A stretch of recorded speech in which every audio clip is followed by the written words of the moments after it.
Have you ever thought, I'll be happy when I get that job or that car or when people finally stop being annoying? Yeah, same. But then I read this book called The Courage to be Disliked, and it hit me with a wild idea. Happiness is a choice, not a reward, not a destination, a choice. Like, and you can literally decide to be happy right now. Sounds crazy, right? Let me explain. Most of us think we need the perfect conditions to be happy. Like no stress, good bank balance, six pack abs, and maybe a dog that doesn't pee on the sofa.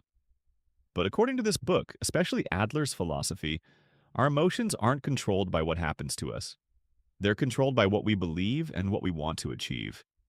So if I say I'm unhappy because my friend ignored me, the book would say, actually, you're choosing to feel hurt to get sympathy or avoid confrontation. Here's the wild part. We use emotions like tools. Think of them like little actors we hire for a role.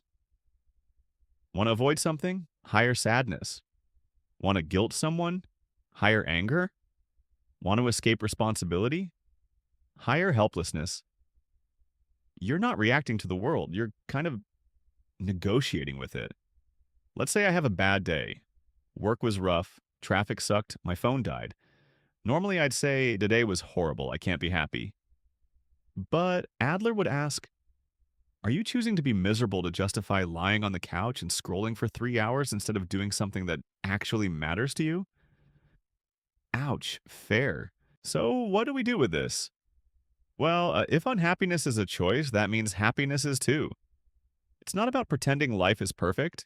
It's about asking, can I respond differently to this moment? Look, life's messy. Stuff will still go wrong. But next time something happens, maybe pause and ask, am I choosing this reaction? And if yes, cool, own it. And if not, good news. You can always choose again. That's the first step in the courage to be disliked.